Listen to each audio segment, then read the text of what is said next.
As far back as I can remember, I always wanted to be a gangster. There's no crying in baseball! I ate his liver with some fava beans. A nice cliente. That was totally wicked! If I can change, and you can change, everybody can change! And welcome to another episode of Your Next Favorite Movie. I'm your host, Josh G. And we have a lot of people to get to, so let's go quickly. First off, my normal co-host, Chad. That's me. Chris. So, Returning for his third appearance, Ben Scrivens. What's up, man? Good to see you guys. And also a three-time guest now from the Film Fit podcast. Please welcome Ed. Hey. thank you, studio audience. Yeah. All right, so we have a lot to get to, so I think tonight we will hold all the plugs and stuff for the end of the show. Let's just get into this. That's fair. Talk about this polarizing movie from last year, Halloween. I see now, Josh. Make us all yell at each other from the beginning while we just meet each other, and then at the end we'll just go, "Oh, now we're friends." And here's the plugs of what we're doing. That's right. That's End it the plan, graciously. right? Exactly. So, well, Ed, I know you saw this in theater, and Ben, I know you saw this in theater. Chad, Chris, did you see it in theater? I did not. No, actually saw it on Mac. No, not No, Mac. Peacock. Peacock. Yeah. Yes. So saw it in the comfy home. Yeah, because Ed, I feel like I you went got an to a early screening, right? for it. Yeah, I went to Yeah. an advanced screening for it, and then I was camping the weekend that it came out, so I watched it while I was at the campground. Nice. Well, we had a big like, screen set up like- outside my buddy bought his projector, and we had internet, so we streamed it awesome. outside by the campfire. Yeah. It's the way to do it. Yeah, pretty it is. gnarly. Okay. But you did see it in theaters, right? Yeah, prior to that, I went to an advanced screening with my daughter. Okay. All right. So I think before the way to dive into this, the one thing we do have to talk about is the whole Corey aspect of it, because that's how this whole thing sets up. You want to start with that? Yeah, I think we need to start with that. That's how this Warning movie kicks alert. off. Warning alert, spoilers.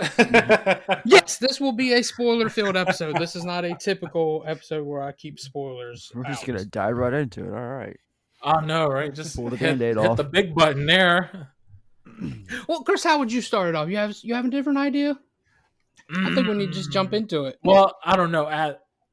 We could go jump into it, but I would say, I mean, the other thing I would want to ask people is like, how would you describe the premise of this movie, of this particular end of the trilogy? Oh, okay. Some generalized thoughts on your feelings on the film. Well, okay. what do you think is the premise? Oh, what do you? Yeah. It's the epic conclusion to the David Gordon Green trilogy. That's what I went into it thinking it was. Well, I think that's what everyone was thinking it was, and that's what caused a lot of polarized opinions on it. I think there's a term for what it actually ended up being. I think it's what is it? Bait and switch? Yeah. There we go. Yep. I don't know. I think in terms of premise, I mean, I guess I knew a little bit about it going into it. This is the one I knew the least about going into it of the three, because we had the rights to all three films for merch, and for 2018 we had gotten a script, we got images like 6 months in advance, so I pretty much knew everything, although they changed everything. Not everything, the third act I was about to changed. ask about that ending. Oh, the ending of 2018. I heard about what it is. I was just going to ask you what awful. version you got. It was bad. Yeah.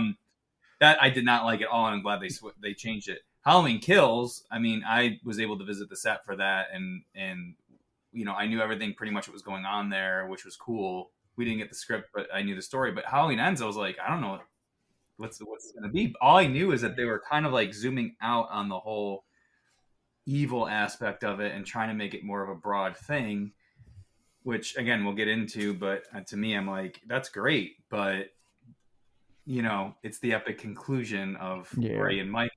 So I remember a few months before it came out, I want to say around July, about this time last year, I saw like a synopsis that Universal had put out, and they had mentioned this Corey character and about some traumatic event that happened a year after the events of Kills, and then fast forward 4 years later, and then something about the personification of evil, and I'm thinking to myself, all right, well, where's Michael playing in all this? So I knew about the Corey character, I just didn't know how all in they were going on him, which. I mean, I'm making it out like, I'm probably giving off the impression that I'm like anti-end, and I'm actually the exact opposite. I just, I love having these conversations with people because my initial reaction when I came out of that theater, I looked at my daughter and her best friend who came as well, and I said, "Man, people are gonna hate this fucking movie."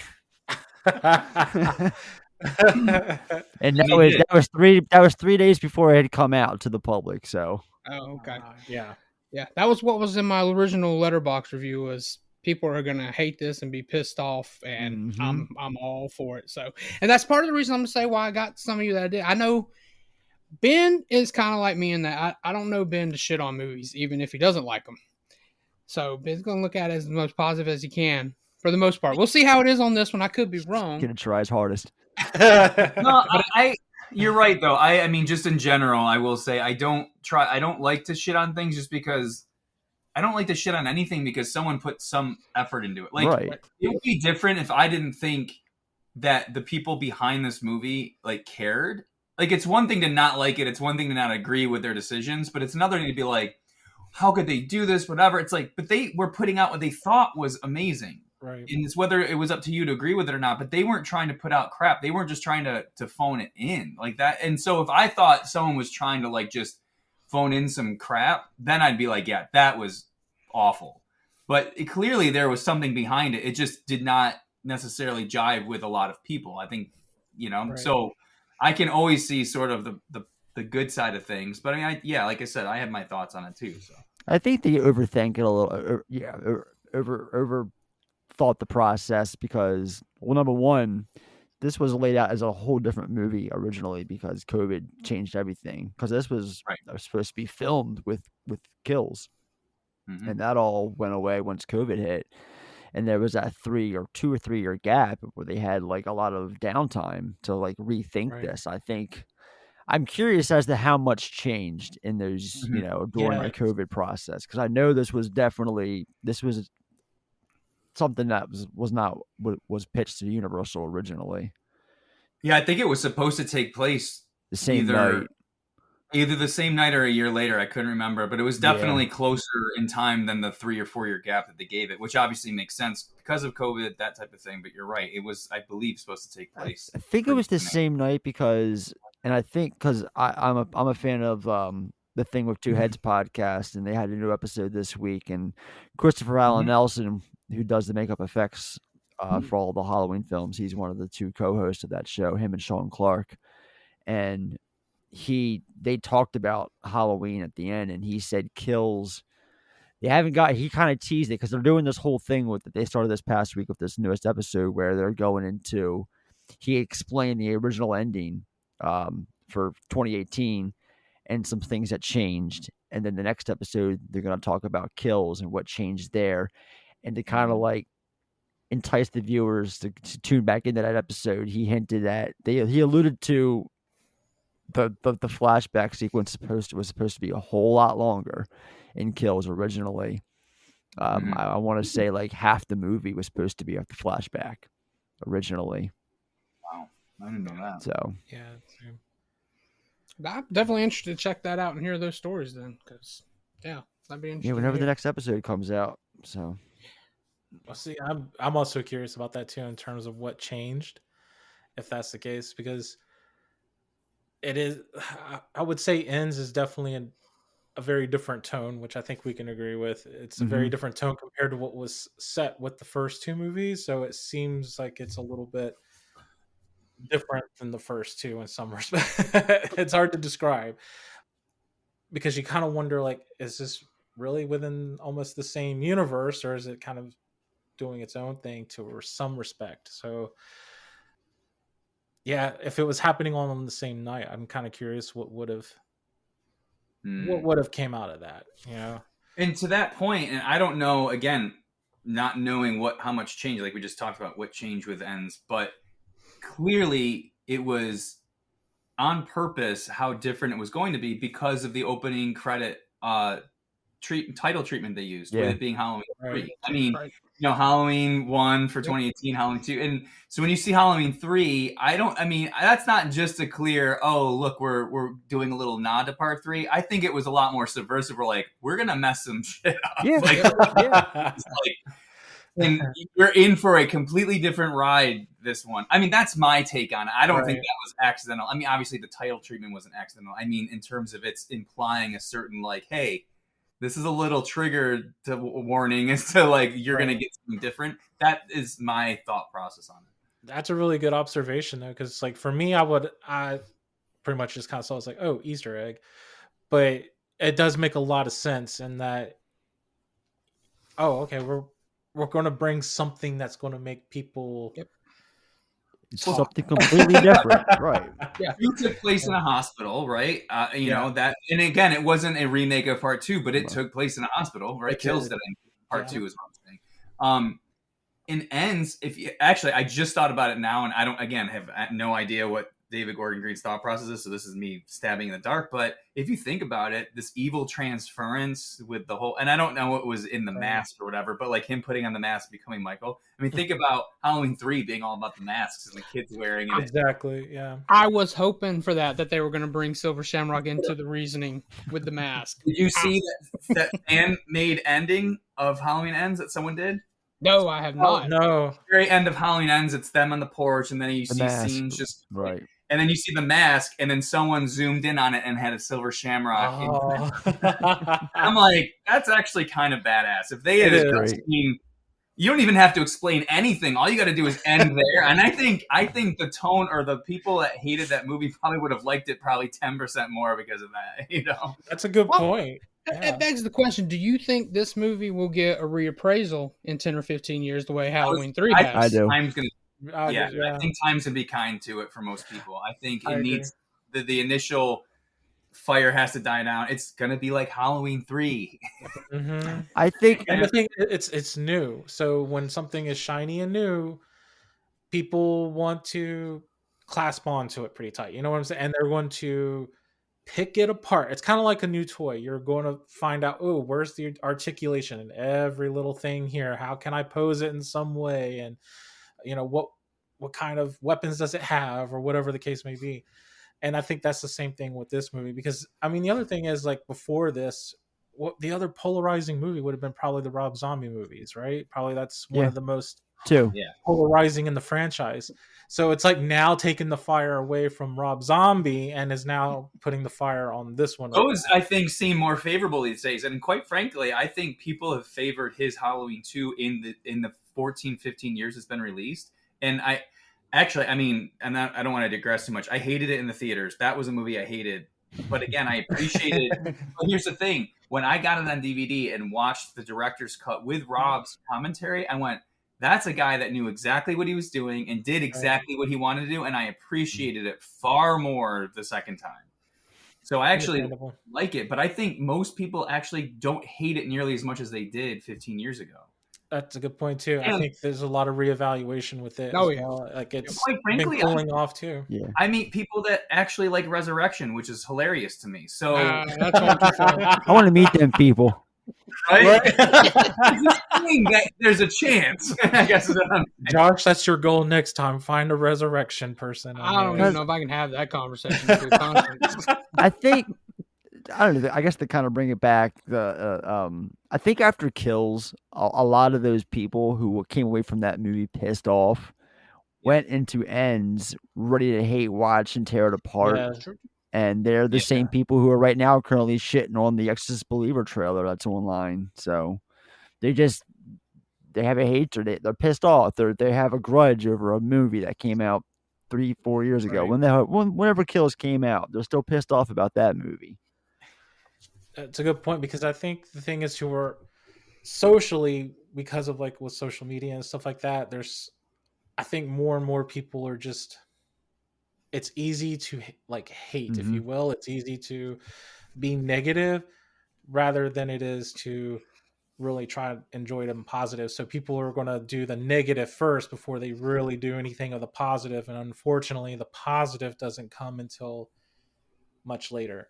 So going back to what we were talking about, yeah, I agree that I think that over time, people will like this one a lot more than probably what they initially thought. Yeah, Yeah.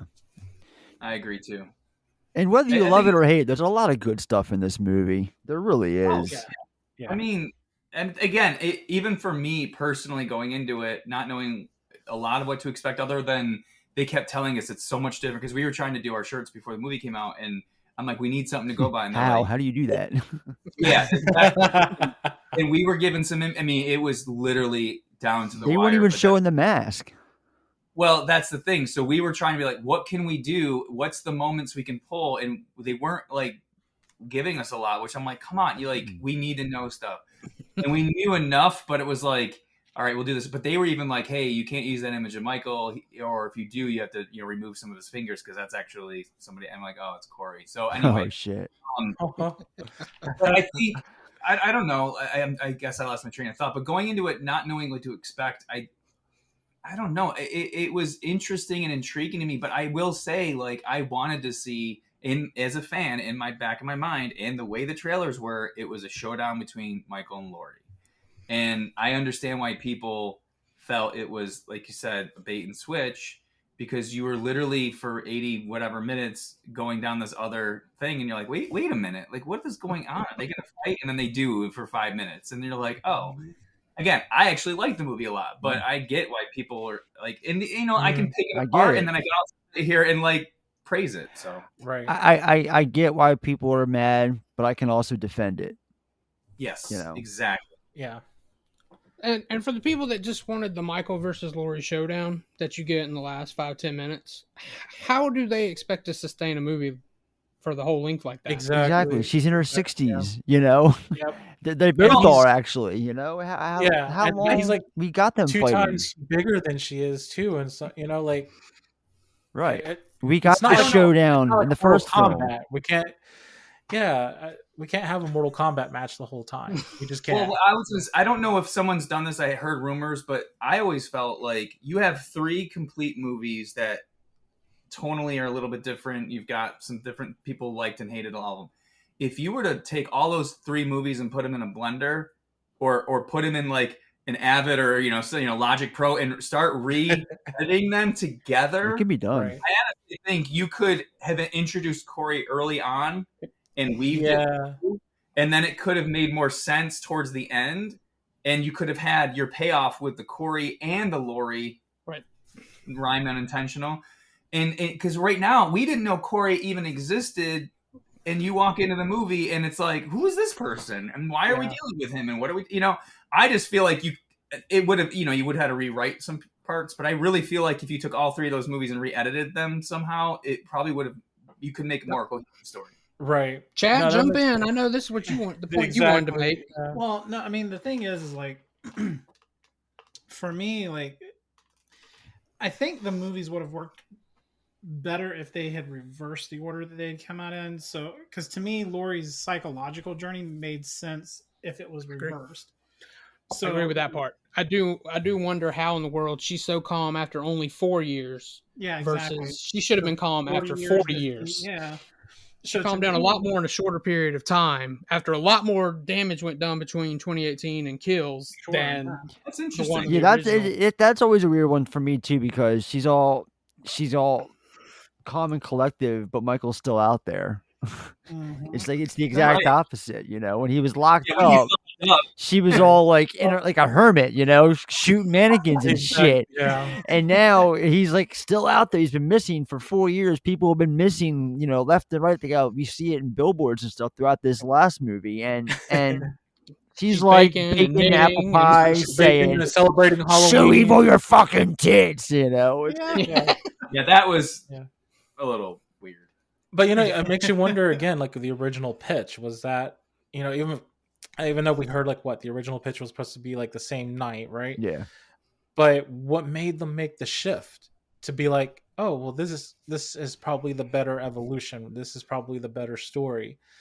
Too much extra time. You know, it sounds like to other sit on than it. other than Too much COVID, of downtime. course, being the external, you know, confusion of all of it in some respect. But again, that's a big shift if you think about it too. I mean, like, what made them decide to go from that pitch to be like, oh no, let's go in a completely different route? Because even recently, Danny McBride's like kind of apologizing or backpedaling from this last movie, and like Is he? Oh wow, I saw it on didn't Joe know Blow. that. Yeah, he's definitely like, I don't know, I can't remember if he actually like apologized. I don't think he apologized, but he definitely said it, like he can understand like the hate or the reaction that they got. You know, Right. so it sounded like there was some regret coming from his end.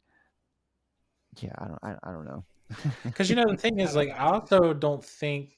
I mean, the thing is, she also kind of explains as well that, and if I remember correctly, her daughter was like the big catalyst for moving on, losing her daughter. So she's lost everything, but the only thing she's got is her granddaughter, and she doesn't want to take the chance to lose her granddaughter, if anything. So would that? I think that would, in some respect, make anybody probably change in some respect, whether that be going down a bad road or a good road.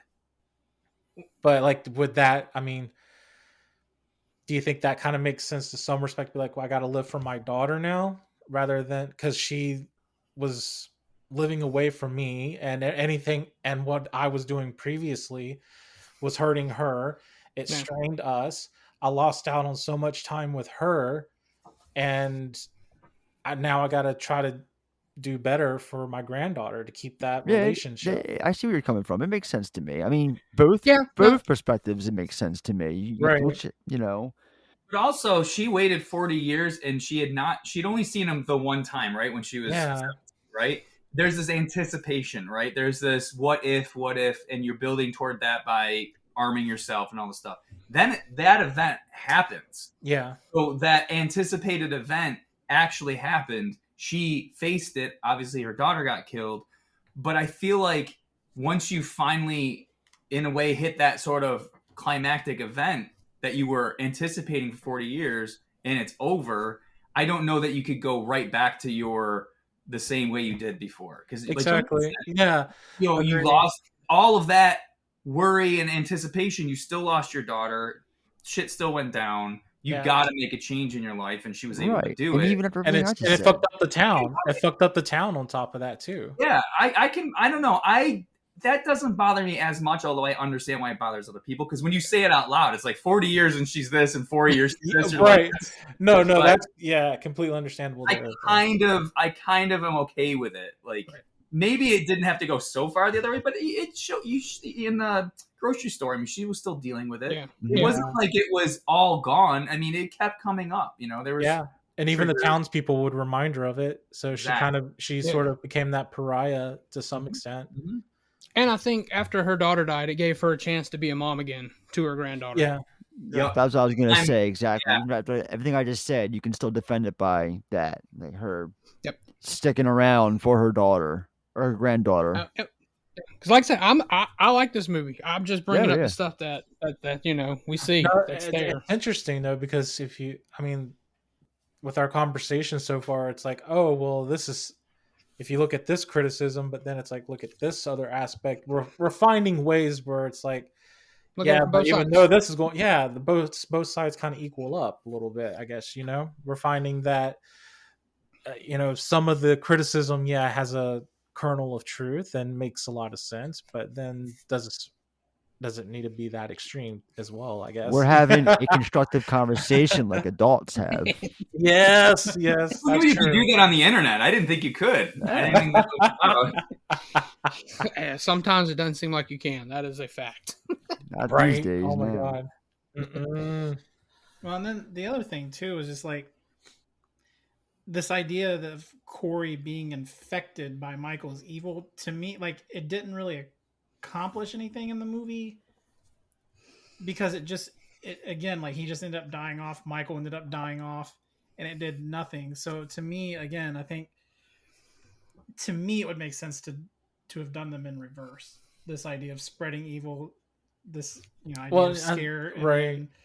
And I think part of that the is whole because town and all Corey that was stuff, so yeah. new, and suddenly Well, he wasn't even an established character. exactly he on wasn't top of established, all but that. he was just so kind of showed new, up. and then suddenly he's trying to take on some big shoes. And I was thinking about that And- earlier too myself. Like I was thinking, what if they introduced Corey in 2018 Exactly. and this was a yeah. slow burn process? What would have people thought then? But they didn't Yeah. have this idea 5 years ago or 6 years ago when they were Mhm. consuming the idea of that movie, let alone it snowballed into the trilogy it became. They didn't have Corey Cunningham on their minds back then. Right, This yeah. was just And- an idea that came out of just a lot of time on our hands during a big old pandemic. We got to shift What I something. think might have here to make happened it was interesting. like you've got Michael coming back in 2018, and that was going to be the sequel, and it was only supposed to be that one movie anyway, for Right. the most Sure. part.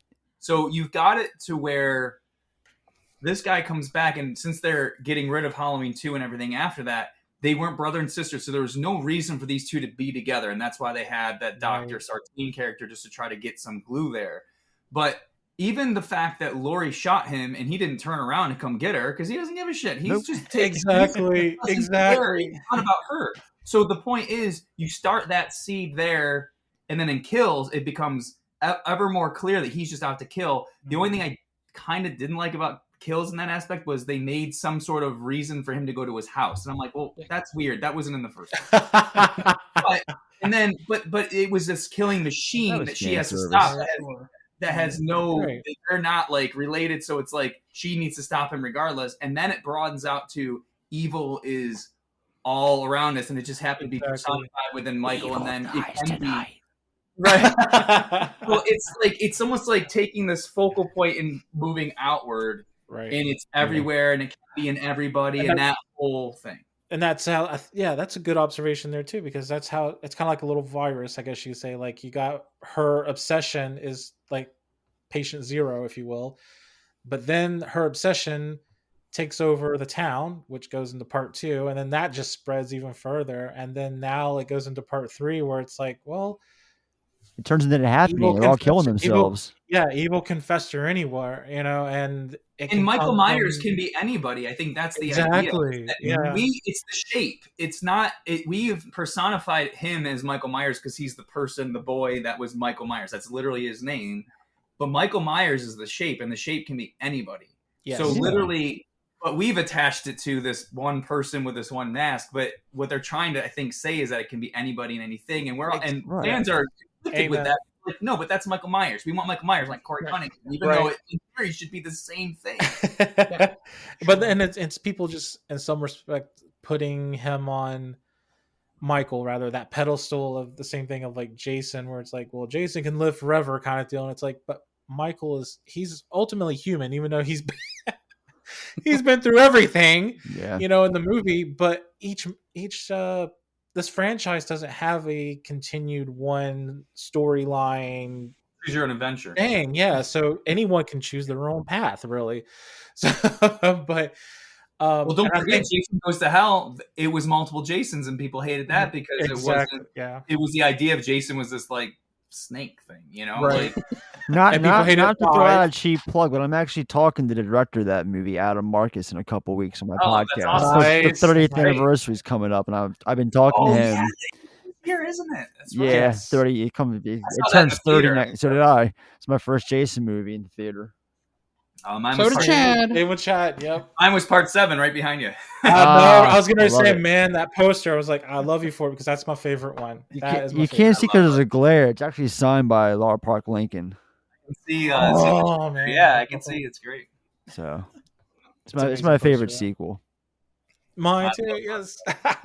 Yeah, New Blood rules. It's in my top 5. I don't have it. It is a good one. All right, so let's talk about more about Corey a little bit and his story. And like you said, they don't establish him. Do they do enough that he could turn evil because of this incident?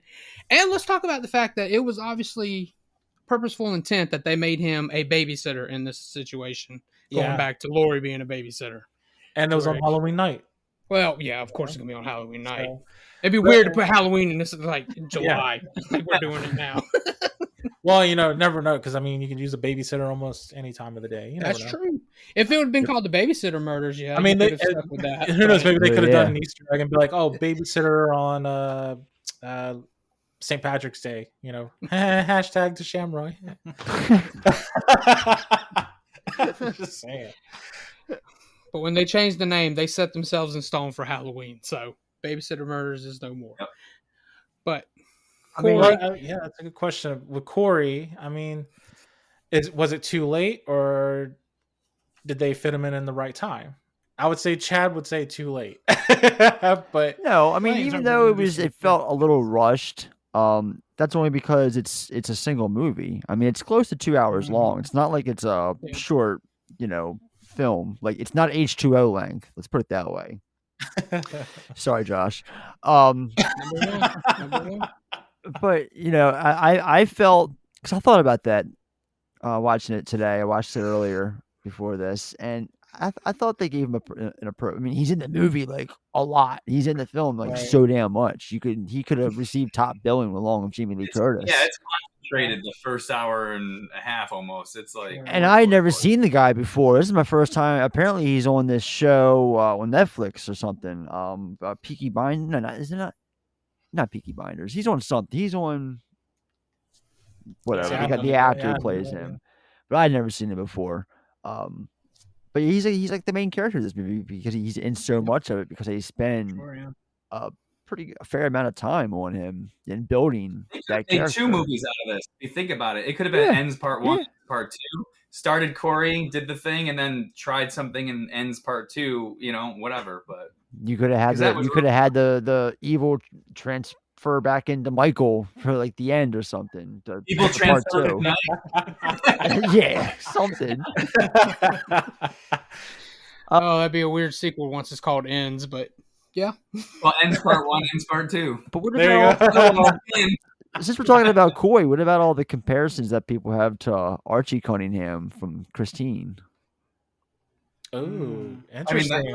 those are legitimate, I think. I mean, he turned. There's a lot of comparisons. I mean, there's even between Carpenter's score and there's some scenes. The one that stands out to me the most is when he lures the 4 band geeks into the junkyard at the end, and he's just sitting there waiting in the truck, and then all of a sudden the headlights come on. That reminds me of Christine. That's definitely a Christine shot right there, an homage. Yeah, Fair. that's a good point. And and the way it goes with the synth score that Carpenter did, and the character, the way he transitions like from like a nobody to Yeah. what he becomes basically at the end. Like he's evil, but to the girl, like he's like the exact opposite of this dork, that he came from. He's something else. Right. So My comparison was a little different just because when you introduce him and you find out that he's also their landscaper guy, he mows their lawn, and the look of him with the curly hair and the glasses, I immediately thought of young Patrick Dempsey from Can't Buy Me Love. So that was just me. That Does was just- look like Patrick Dempsey though. He's got and he was the guy mowing their lawn, which is what he did in Can't Buy Me Love. So to make money. Like I wouldn't put a lot of this past those guys for just throwing those things in there for their own self, just for the hell of it. Like I could only see them having that conversation, like, let's make him mow lawns too, because it's just like Patrick Dempsey. You know what I mean? Like Right. I get to see that, and it doesn't matter if it doesn't have to make complete sense or whatever. Because I also looked at Lori as Carrie Bradshaw, the way she's constantly writing like she's filling out a column or something. I don't know. I got that. I don't know. I do just get like them that. vibes throughout this movie. That makes me look at this a whole different way. Oh man! Well, Sex you're welcome. The sequel we never got, right? Exactly. And just like that, I finally said goodbye to the man in the white mask. Mr. Big. Yeah. I said goodbye to my Mr. Big. Oh my god. And But Peloton yeah. or whatever it is, Peloton, Oh, the Peloton. Yeah. and said goodbye to Peloton. That's right. Oh. And I remember the first time watching this, like this is going back to our first time experiences and sitting in that screening, that cold opening with Corey and the babysitting and it being 1 year later and knowing Michael was out there, like we can go around Robin and talk about how we felt, but me personally, like I remember watching that in the theaters last October, like actually being on edge, kind of like really definitely feeling uneasy, especially when Jeremy all of a sudden disappeared, and it's like the knife is gone from the loaf of bread all of a sudden, and it's like he's screaming, and he goes up there and in the attic, and then I just remember just kind of like not having like a panic attack, but like I just remember feeling really uneasy watching it in the theater because I didn't know what to expect. I didn't know if they were gonna bring Michael back or if they were gonna do something completely different. I wasn't expecting what we got. I'll tell you that.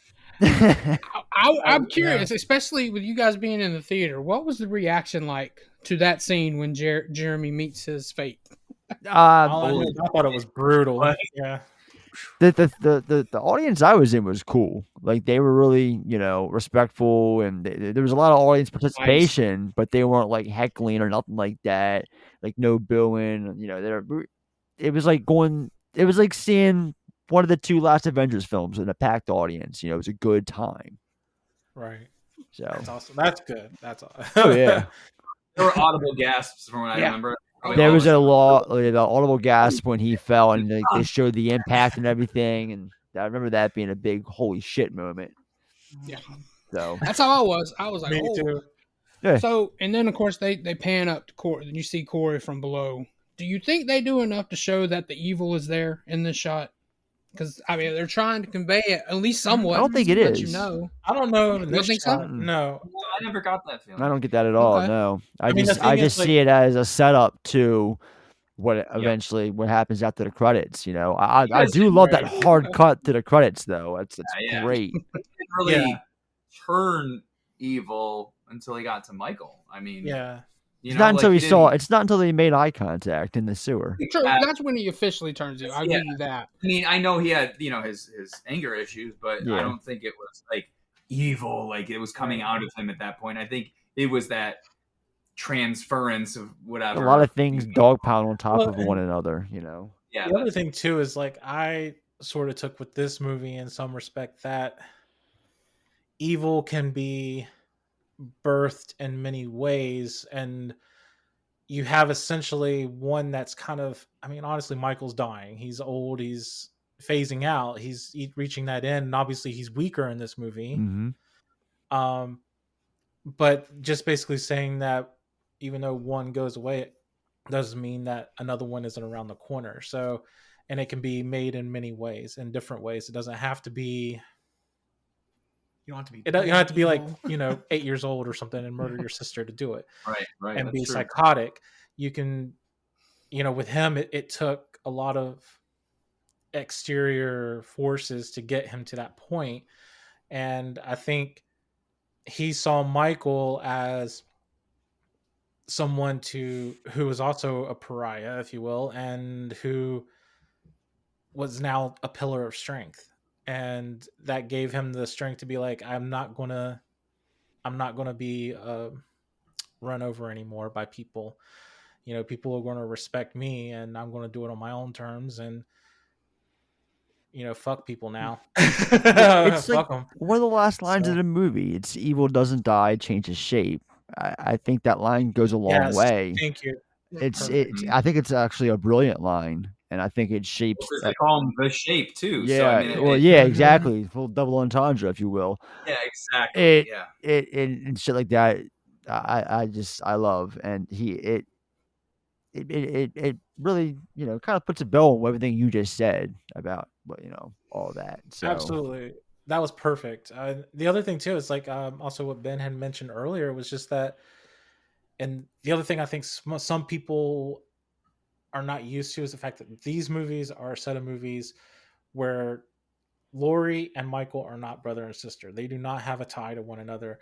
And when in the first movie, Michael didn't give a shit about her, but she was obsessed with him. Right. That's a big difference. And because she was obsessed with him, it made everything just kind of worse. Yeah. It made everything worse. And she also didn't have to be really that obsessed for no reason as well anymore. I mean, honestly, for all those years, because Michael wasn't thinking about her. Yeah. That's a good point, because she probably, I think she thought he wanted to come out and kill her Mhm. She did. when he got yeah. out. And she And did. she was an She had- alcoholic and everything. She was out there waiting the for him to come out and mannequins were drinking shaped. those little But miniatures. you're right. Like when he realized that he didn't really give a shit about her, he was just a killing machine. It probably allowed her to, in a sense, move on from Yeah. that a lot And easier.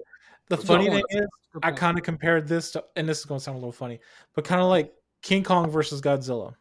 They needed King Kong to go battle Godzilla, so they flew him on balloons Yeah. to go face Godzilla. In this case, you have a crazy doctor who drove Michael Myers sedated, As just the- like Kong was sedated, in order to go battle Michael Myers, or to go battle Laurie The only Strode. reason they had that god awful twist in that 2018 movie. Exactly. The one thing that took me out of that movie, it was Dr. Sartain picking up Michael with one arm and putting him in the back of that car. I'm like, that guy was Yeah. twice as much as you do. Like, there's no way in hell that could even possibly happen. But the funny thing is, and I don't want to derail the conversation, but thinking of Dr. Sartain, why didn't evil transfer to him? You know, like, I mean, maybe I guess it wasn't the right time or whatever, but it's, you know, I know they weren't thinking of it back then. Well, real quick, while it's on my mind, since we're talking about that scene, I don't know if they retconned something, but I seem to remember in 2018 when Sartain loads Michael up next to Allison and takes off, I seem to remember him running over for a Hawkins' head. Because they show his head on the ground, and then he takes off, and I swear to God, you hear a squishing sound. And then, of course, I at the think beginning so. of Kills, they retcon that because dumbass trying to finds remember him if that was- on the side of the road. Or anything? Yeah, you know, that's a good point. Oh, Now, he man, I definitely forgot about runs that. over I something. thought he but ran yeah, over I'm not his sure. head.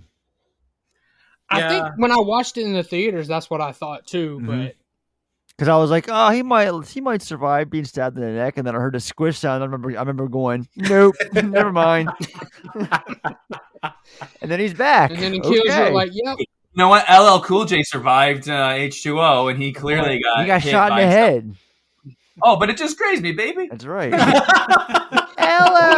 He, he didn't survive the TV version. You never see him come back. They never bring him back in the TV cut. Oh, that's hilarious. Oh wow, see, I didn't know that. That's a pretty big change. I don't know if it was a change or just they forgot to put it back in because it was TV and they weren't worried about it. I don't know if it was an intentional I would change. believe the later what you just said. I'd believe That it. is TV. They probably were trying Yeah. to cut runtime, and they just Exactly. Yeah. That's what I'm I mean, thinking. that movie's short enough. I mean, just add commercials to it and call it a day. Yeah, that's true. You don't have to cut anything. Literally, the film cuts itself. I think it's like 75 minutes without credits. cut. Wow. Yeah, You know, that's- I never really realized how short that movie It's is. very now short. until you brought it up. Yeah. I mean, I enjoy it. I'm not shitting on it. It's just Same, very yeah. short. I just never even realized. calling a it. spade a Oh, yeah, spade. you know, he's got a good point. Like it does go by pretty quick. Mhm. Once he gets to that school, it's like, okay. It's on. A CGI mask. So Ooh. how do you guys feel about how Michael is when we meet him in the sewer? Like you were talking about him being weak. It almost like it reminded me almost like in the later when like they forget about Freddy and he starts to lose his power because they're not dreaming about him anymore. Right. He's losing his power. He's weaker. Well, they How did do you say there guys was a feel about 4-year difference between them, so maybe he really was not like no one was like Tinkerbell. No one was clapper for him, right? So they'd be like, "Oh, I believe." So I mean, the film kind of alludes to him still doing some things in Right. the time frame because we see, like I said before, the missing posters, Yeah. and I Yep. think that's kind of like their he literally became the troll under the bridge. yeah, exactly. And he has his little gatekeeper there and everything. And my Can't pass the question, bridge until you pay the toll. exactly. When my thing is, hang on, I can't. Way to go, Chris. Oh no, sorry, I'm on fire tonight. Oh yes. Oh my god. I had to. Danny DeVito as the troll. Yeah, Yes. I had to get up my little Went to this my boy's little hole. troll Funko Pop. Love it. Anyway, Amazing. but no, that scene when we see Michael again. I'm referring to the scene when Mulaney gets led down there. Okay. What does he see? He sees when he's shining his flashlight on the wall. Mhm. It looks like he sees a face or something in the concrete because he reacts to it. He's like, "What the hell is that?" And then he looks over and he sees Corey. He ain't looking at Michael. Mhm. There are faces in the wall, though. There are. Did you ever see that? There are multiple Michael Myers faces in the wall. Because it looks like a face. That's what I was saying. Like, is that a? I don't know. It could be that something that I literally have no idea if they like cut or just whatever. It's the one question about the film doesn't add. It's the one thing about the film to me that doesn't add up. See multiple faces in the wall, so it could be something where he was reacting to that, but it just doesn't translate, or they didn't. Well, you see a face or what looks like a face. Like I always viewed it as he's like seeing a face like in the wall itself, and it's like, but what is it? Like I don't know. You know, that's a good question. But then that also, if that was the case, then another interpretation you could take from it is that suddenly now this was the temple of Michael, the temple of evil, and so by entering it, you either die or you either become evil, and so. Maybe for I don't like someone, that. Maybe for someone like, I don't know. Maybe for someone like Corey being so damaged, right? Temple of Doom, like if you will. Temple of the Myers Temple. The Myers Temple, and like, I don't know. He got saved by Michael. Myers Mosque, maybe. I'd rather have Thorn back. I don't know if I'm gonna go that far. Oh man. Because the homeless guy outside was supposed to be the Nick Castle cameo originally. Oh yeah, I remember hearing about that actually. But they changed it.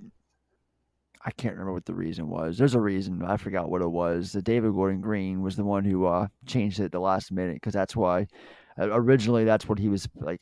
Apparently he came on to play that role, and then when he nixed it, that's when they had the throwaway guy, the streaker, the flasher, streaker, whatever. I mean, it's cool they brought it back for it, even though he wasn't actually as Michael in this one. Right. And he got to use the line that PJ Souls used in the first one. You see anything you like? Yeah. So. And then his role as Mike, because in the first two movies, he had a cameo behind the mask.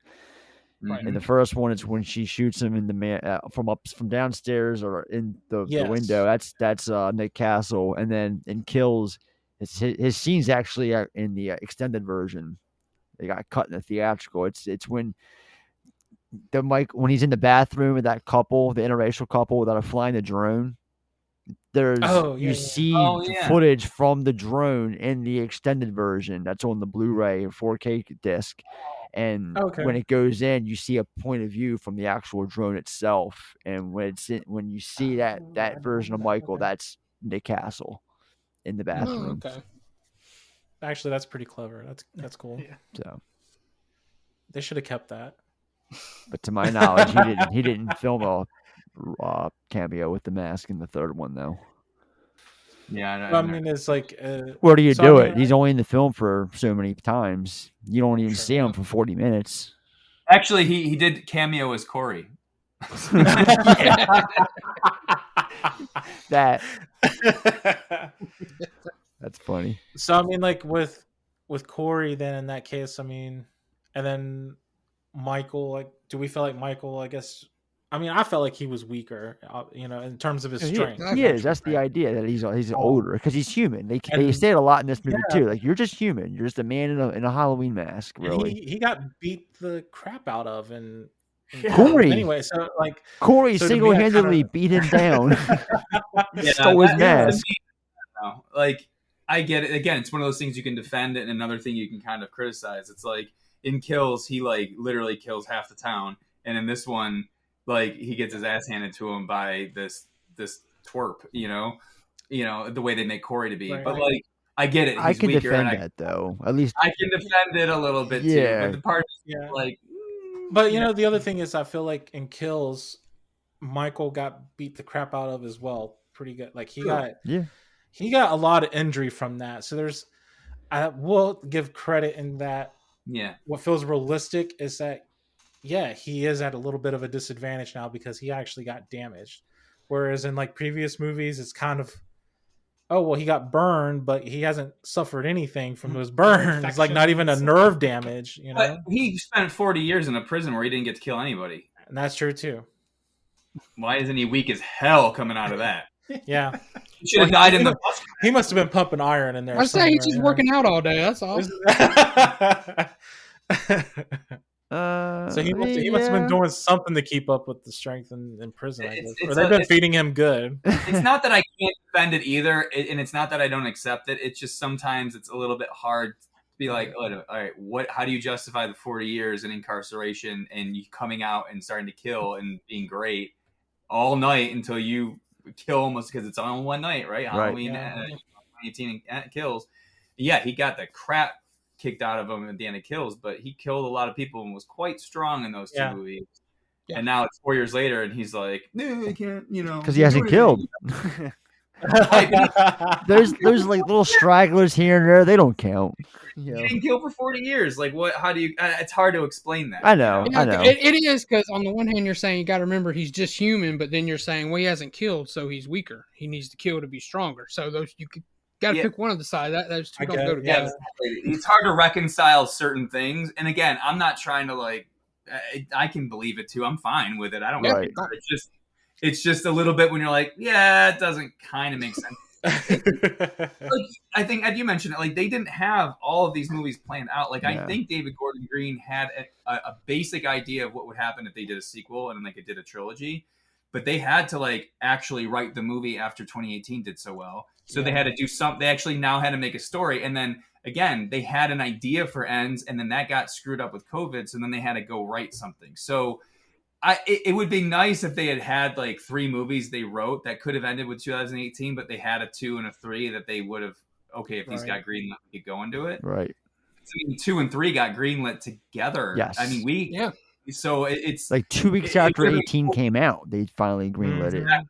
So I don't know.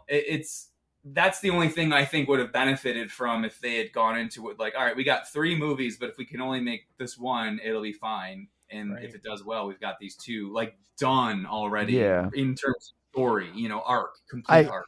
Like I said, I'm pretty sure that when they pitched when they talked after 2018 came out and made ridiculous money that it did, and Universal came to Gordon Green and McBride and were like, well, let's hear your pitch for these for whatever. And they probably pitched it as 2 films. They probably pitched Kills, I'd imagine, as a flashback film, honestly, or at least the majority of it. And then Kills ends being in the title, the end, on the same night. And I think they had the idea of making Kills kind of spread out, but with this flashback in the middle, and then pandemic happens, and I don't know, something that changed it some way, somehow. Right. I do know when I was on set for Kills, I was talking to my friend Ryan, who's one of the producers. And Ryan Turek.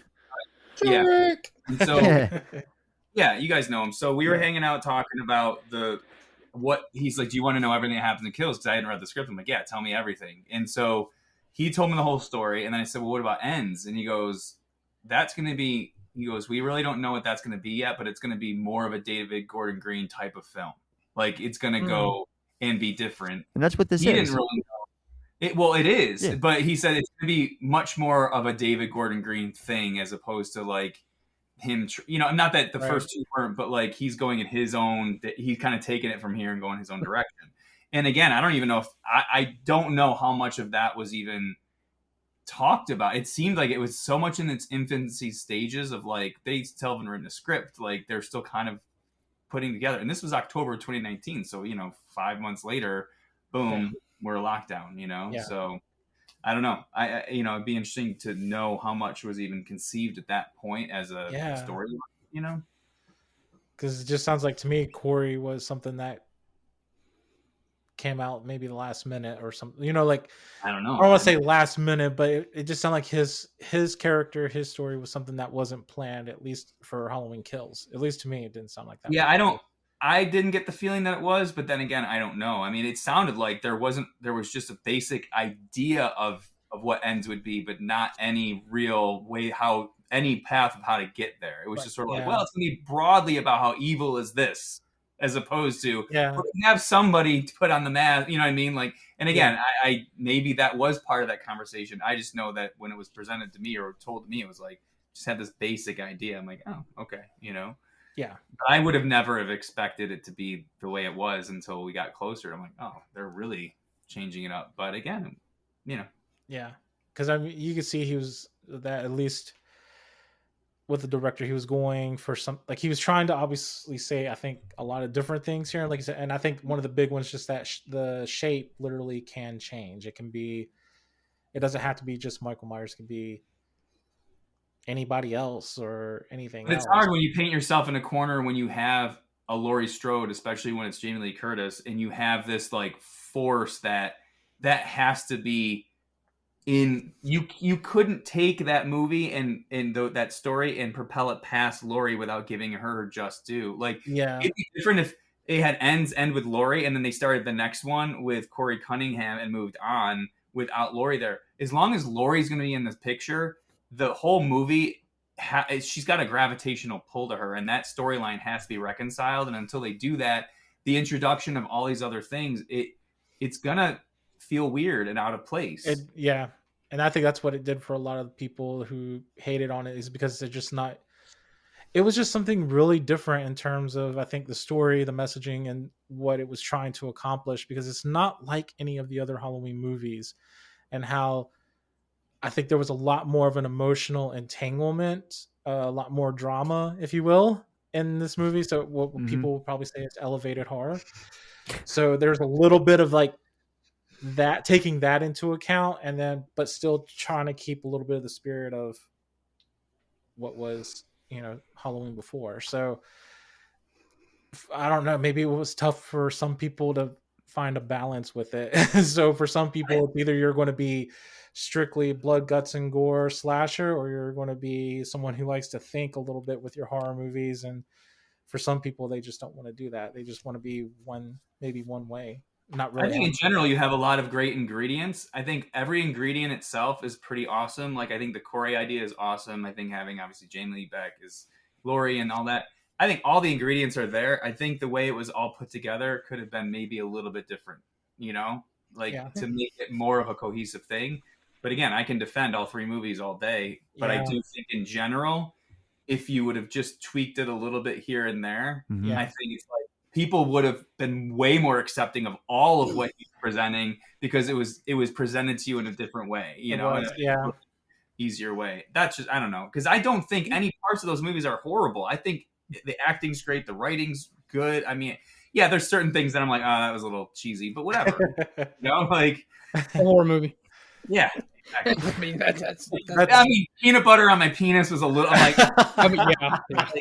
I laughed, but I'm like, all right, that was just dumb. I was just, I don't know. All I know is at least with Laurie Strode, I was like, well, all I know is her character just better not be killed off in the end. I didn't want to see that personally. I feel like it's been tried, it's been done, and people hated that when that happened in Resurrection. So you know what I'm saying? So I will say this: sitting in that theater, when his hand suddenly came out from the knife and grabbed her by the throat, and we suddenly had that flashback to the original movie and the music hit, I thought he was taking her with him. I really did. Yeah, I was on the edge of my seat. I thought he was going to snap her neck or something, and then all of a sudden Allison comes in, breaking arms and screaming her hair out.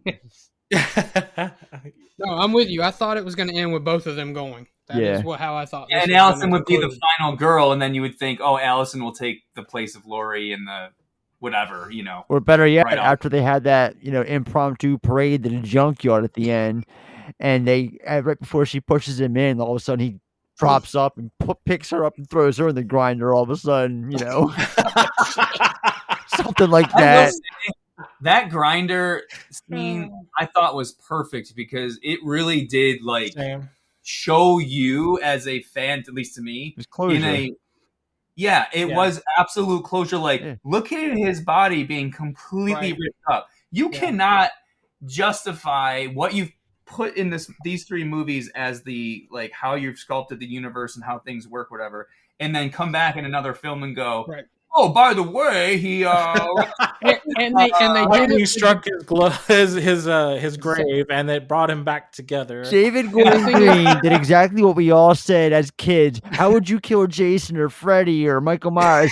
I would throw him in a shredder or whatever. He did exactly what we all said that we would do as kids. 100%. Yeah. Well, I mean, and they did it without the mask on, because H2O definitively killed him if he is a human. but because the mask was on, you don't know that it's actually not That's him true. under there. That's a good point. That's a good And point. it humanized him. It humanized him as the person Michael Myers at the end of this film. Like Right. it made him seem much more fallible and could be killed, Right. regardless of the evil stuff or whatever. But my only problem with the meat grinder, and it's not the scene itself, it's the fact Not that they a make meat it a point to grinder. show that not meat grinder, the car part thing. Yeah, it was a Michael grinder. yeah. It really was. We're talking about Halloween Ends, not Intruder. But it's just the fact that they kept showing it multiple times whenever they were in the junkyard. They showed Obviously, it. you knew it was going to come back. Yeah, up, I know let's go they were back. leading to it, and I was like, I wish you just would Wink, push nudge, it. nudge, Yeah. By the way, I know. while you're all there, there's 5 bodies scattered around, cops. So you might want to take care of those. I mean, and I mean, I guess if anything, it was maybe apt for it because I mean, in a way, it was a very dark funeral, right? For not just him, but I think also for Lori to finally grieve in some respect as well, to be able to say that her whatever struggle she went through 40 years ago and her obsession and losing her daughter, losing her friends, she was finally able to just let it go and say, She had her I'm final done. procession. She had her, yeah. So I mean, it was, and ultimately for her character, it was a good emotional release. Do you think she put that on next door? Was that like a thing where she's like, "Hey, we're having a parade"? That's what I was gonna bring it up. I was like, I know this Door by town door. needs this relief, but do we really think they're all getting up in the middle of the night to go do this? Like a group chat with like multiple residents in the area. Like, how is that getting the word getting? I was just thinking about that It's traffic that through, we're having throughout Facebook town. and Twitter. I mean, that was a coordinated effort in a short period of time. Like, Yeah. I actually applaud that. I'm like, cool. But I'm not really surprised either. I mean, look at what happened in Kills and how crazy that went. Yeah. With the town people as well. So I'm not surprised that the town people in this one would be like, "Oh, the Wicked Witch is finally dead. Let's get together and put her in the meat grinder." Well, I so think, like it reminds me of It, especially It be the first incarnation of it, Tommy Lee Wallace's incarnation in 1990, where the town of Derry is a character as well. And I mean, that's like that I know in a lot of Stephen King books and obviously in It, the book and all the incarnations, but like Haddonfield as a character, and I think we saw that more in this movie. We saw it a little bit in Kills, but we saw it a lot more in this movie. right. And it's this sort of, I don't know if it's a metaphor, but it's sort of like, I can totally understand. It's almost like everything has been lifted. People are coming out. It's like a storm just passed, Yeah. and now everyone's coming out to look outside and see the sun for the first time in a Well, while. and I'm glad you said that because actually that's a good point. Because if you look at even all the other movies, no one wanted to come out of their doors, like even to help somebody who was banging at their door, right? They wouldn't even open the door. They just First one, shut yeah. off the light. So this set of movies, I really feel like it really you really see how it's affecting the town as well, because you can't imagine that when you have all those murders, no matter what timeline, that it somehow has affected all those people in some way. And so I guess in a way, this is also like Haddonfield having their funeral with him as well, and being able to finally say he's gone, and we can finally mourn ourselves. Yeah, So the town's moving on for sure. yeah. What's everyone's favorite death scene in the film? Ooh, good question. Because when Corey starts going off and he goes ham on some of them people. Yes, I was gonna say like It gets I good. liked some of the shit that he Yeah, set I up like with the junkyard. the bullies. There was some of the stuff that he set up there. That and I whole was like, junkyard oh, man. scene, the radio station guy, Willie. Yeah, Yeah. I And liked. he did it like Michael. He also played Michael has also kind of played with his prey a little bit on some Yeah. respect. Yeah. And, Corey was sloppy. and Corey like kind Michael. of did a little bit of that too. Like the doctor and his like hot little girlfriend. Yeah. Like I liked when was it? I'm trying to remember now. Was it Corey coming out? Basically, you could see Michael in the background. Was it Mike? It was Michael killing them at that point, right? Corey, Was yeah. Corey was killing Corey the was doctor. going She to, came out of the yeah. shower and I- saw Corey killing the doctor, and then That's ran right. But you inside saw- screaming, and Michael appeared. saw in the background him like hacking him up. Yeah. Like, Oh, yeah, he's going to town on that. He's got a little corkscrew And I in his love neck. I love that it really they kind of did a good job of making it really in the background, like not something like you could easily miss it, Before she and when turns you the light catch on, it, you're yeah. like, oh my god, like that's pretty graphic, and that could have been missed by a first time viewer or even second time viewer, and you see it and you're like, oh shit, like I think that mask that Corey wears, that scarecrow mask, is effective. I really love that mask. Oh yeah, Yeah, that's right. It was with that's the a good scarecrow one. mask. I really hope Trick or Treat puts that out this year because I want to get that. It's in their catalog. Is it? Yeah. As far as I know, I haven't they- looked, so shit. Yeah. I think man. it's That'd gonna be be awesome. Oh, there you go. Yeah, I also like what one of the kills he did. It was like the girl who was with the group, but she was the one that was reluctant.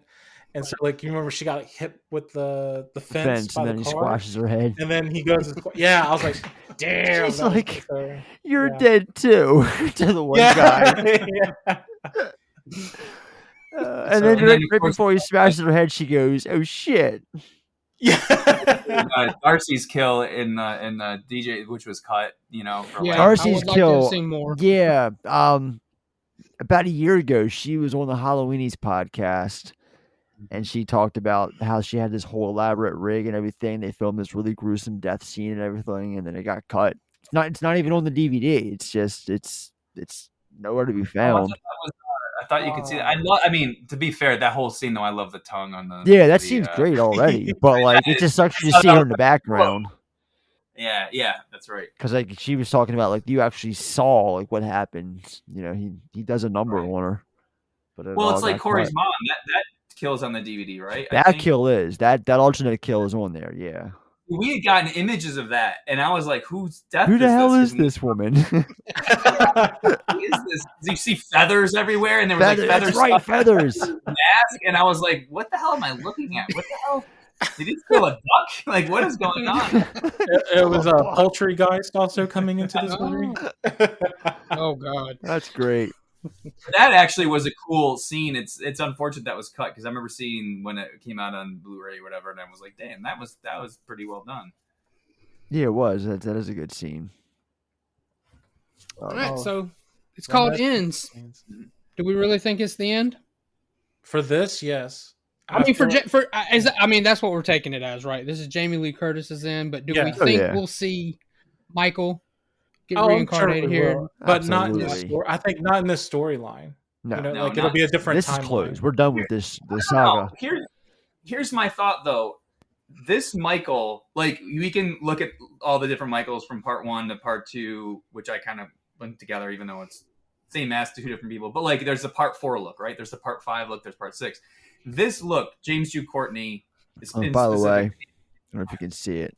It's there. oh, the mask. There you go. There it is. Yes, yeah. So, That's so I feel like this has been the most iconic look of Michael Myers in fandom, if you will, Right. next to the original, right? Like, Agreed. you don't see a lot of people walking around trying to look like part 5 or 6. Now, I know there are some, and that's not the Trick or Treat does them, but what I'm saying is, on a mass scale, You're right, right.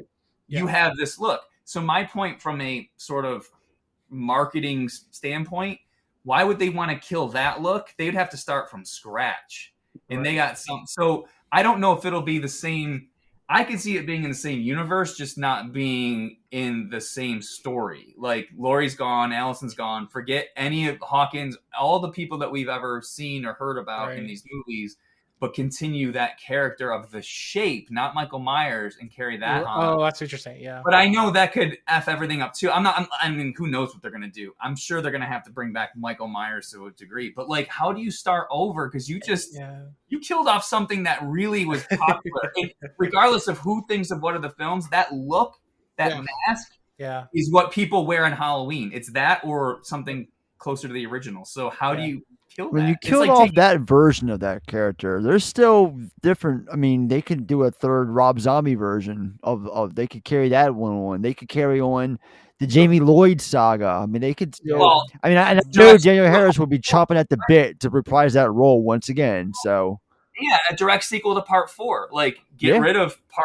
5 and the Man in Black and Part 6 and the Thorn and all that crap. You can do it. Do a direct sequel to what? Because at the end of Part 4 was. I mean, I saw that. Ellie in theater. Cornell is still around, and I was like, "What are they gonna do now?" Like, she's gonna start killing people. Yeah, you know. And Part 4 was pretty good. I like Part 4. So I love Part 4 is so good. And that would be so interesting to be like, oh, okay, well, we got the Jamie Lloyd character, so what can we do with that? That would be, Jamie Lloyd would be almost 40 years anyway. So,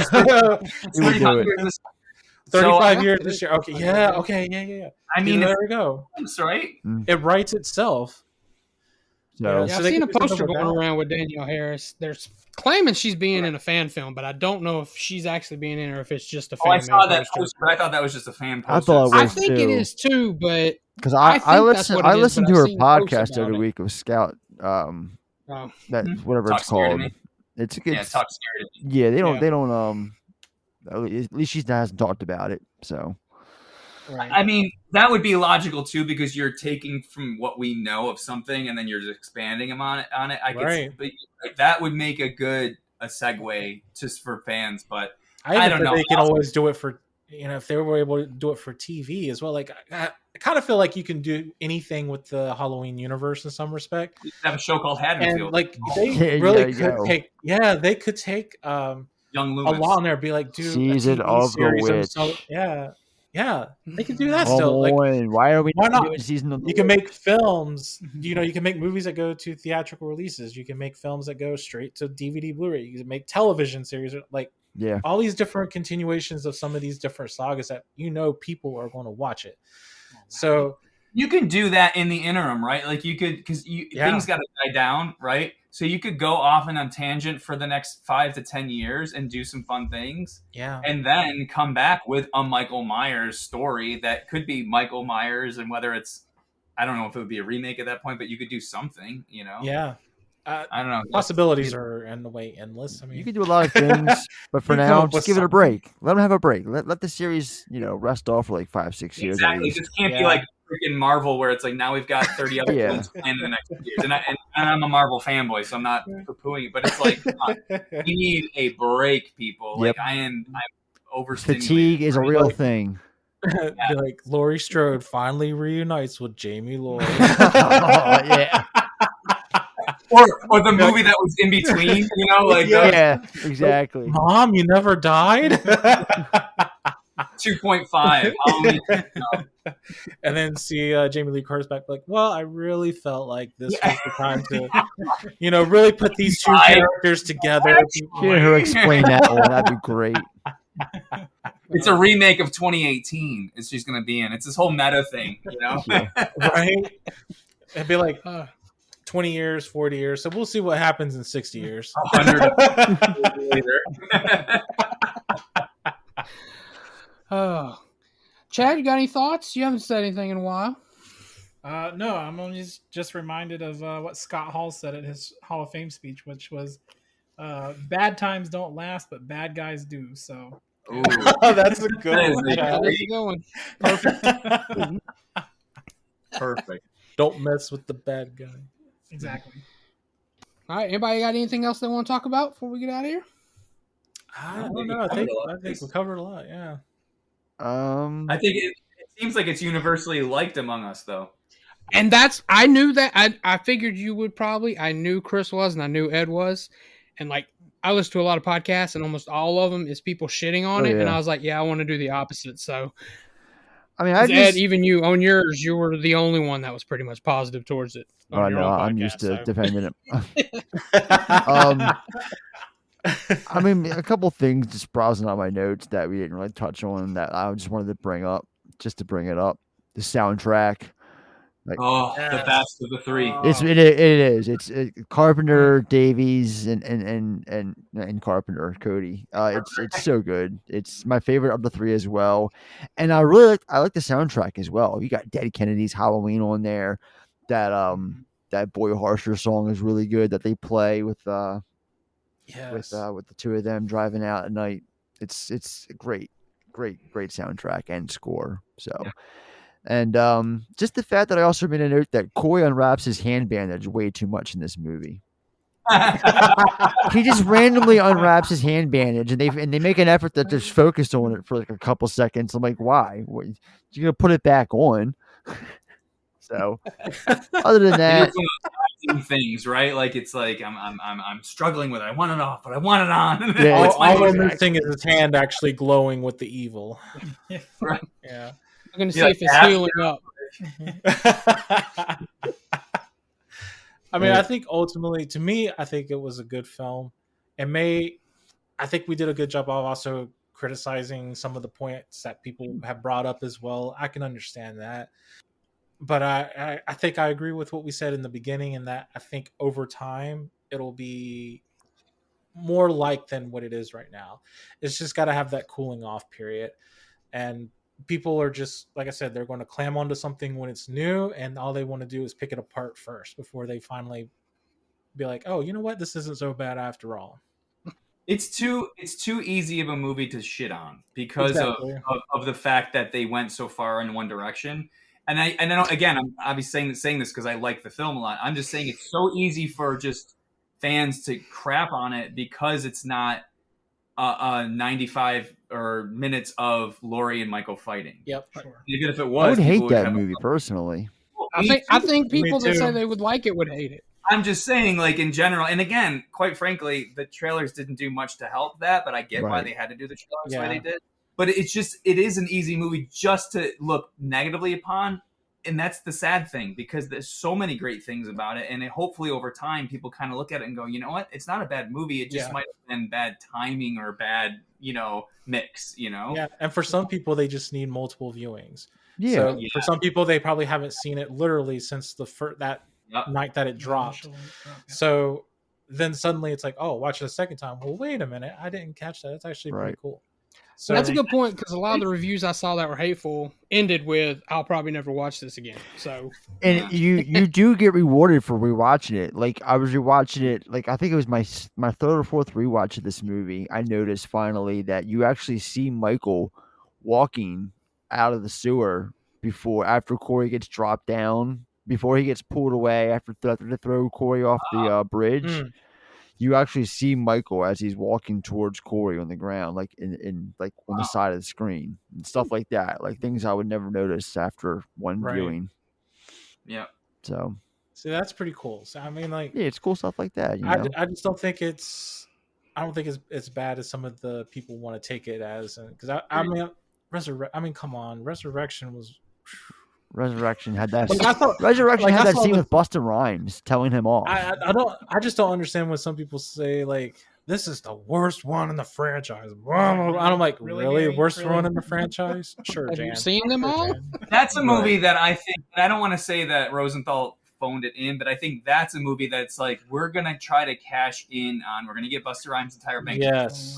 We're going to try to do this. We're going to try to do this. We got all these young, hot WB actors or whatever. Yeah. We're going to try to make something that people like. That is a different story than David Gordon Green and Danny Bryan going, we want to really think about what we're doing and put effort into it, not just have Jamie Lee Curtis and John Castle. It's like, no, we really want to put something thoughtful together. Yes. Rick Rosenthal was like, probably like, oh, What's cool. trendy? Yeah, let's do something, let's do some callbacks, nostalgia, and put some really hot, actors in it and go, Rosenthal should have pulled a Birds too and just, you know what I'm getting if at. you think about it, the late 90s, early 2000s horror, there was that trend of where it's like, who's the hottest rapper right now? We got to put in it. And Busta like 13 Rhymes. Ghosts, same thing. They put, I forget her name, but they had Rod Digger. Rod Yes, Digger, thank who you. wasn't even a big rapper. I had never heard her before that movie. I never heard of her till that movie. Right. I think even like, did they do something maybe with Urban Legends as well? I can't. Yeah, I think so with Urban Legends, right? And maybe, oh man, some of those early 2000s. Sorry, I'm Well, going we back. had in the LL and flashback. H2O. So yeah, H2, and then of course H2O and. But he was a good side character, not the lead, and they made Busta the lead. Who the hell are you Yeah. kidding? He was terrible. But here's the thing. LL Cool J? No. Hey, he made Reading his poor- character. Absolutely not. What was His it? character Like, was comedy relief. the novella really, shit but- to his wife or whatever it was. LL turned into an actor though. Like Yeah. Yeah. He at least went on to do acting, and he wasn't just in this film to, you know, I mean, that was the beginning of his acting career, but like he went on to be on that show and not Blue Bloods. What Right. show He was went it? on to do. NCIS LA. Yeah, My yeah. wife watches it. He's been on there 10 or 11 He years. went on the now. remake Rollerball with Chris Klein. A hot movie. But I mean, Busta hasn't really done much since Oh, Resurrection. no, he has not. No. So I'm just using those as, you know, Yeah, I know. I'm examples. just joking. And Ben, I think we talked about it last time. We talked about how Resurrection had a test screening, and for whatever reason, this audience said more Busta Rhymes because he had died in the original version. Right. And they screamed for more Busta, and that's what they listened to, which is why test screenings can be a bad thing. They hacked that movie up. Like they're all the deleted scenes and there's 5 different endings in that movie. That little kid that they zoom in on, that's Michael. Yeah, and all that movie has so many endings to it. Like they're all on the DVD and Blu-ray. Check it out. Like, or don't. It's they're nothing to write home about. I mean, I have the Scream collector set, but I have not the Scream Factory collector set. Shouldn't say Scream collector set. Like, Josh, that's another franchise, right? Yeah. I have the Scream Factory collector set, but I have not watched the special features on Resurrection at all. Yeah, So- I'm surprised Alan Smithy doesn't direct Halloween Resurrection. It's Oh, there's Seriously. probably one that needs a sequel, right, guys? Resurrection. of course Yeah, that's he what doesn't die. part 2. More Busta. And then this time we'll put Nicki Minaj. Oh god. Anybody for WAP? No. I pass on the WAP. Oh, all right. Ed, you got anything left on that list of yours before we get out of here? know you had a couple things. I'll make Let's sure. see here. I don't know. Probably it's just random stuff I wrote down because I was just having fun with it. Yeah, I agree. Why are all the children in this town such smart mouth little assholes? Why are the band geeks the bullies? The Yeah, band keeps right? the boys. Hey, Corey versus the band squad led by the Brooklyn Brawler himself. Yeah, nothing. No. Well, I mean, with the little kid in the beginning, was it karma? Maybe. Maybe. Did he deserve it? Maybe. Maybe. Might be a little far there, guys. That might be a little far. Mm-hmm. Really? Is it too soon? Is it too soon? I mean, when Just saying Corey too far. when Corey goes to see Allison and he stays the night with her, he has got to smell like an anchovy's asshole. I wrote that down in my notes. Like, I'm surprised she doesn't say to him, "No, you take a bath and wash your asshole first." For real.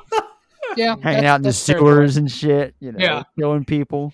Well, for all we know, Maybe maybe she's she's into into it. that. I don't Maybe she's into that. Maybe she likes that musky smell. She might, Yeah. you know. Making love She like works at a hospital. 1622.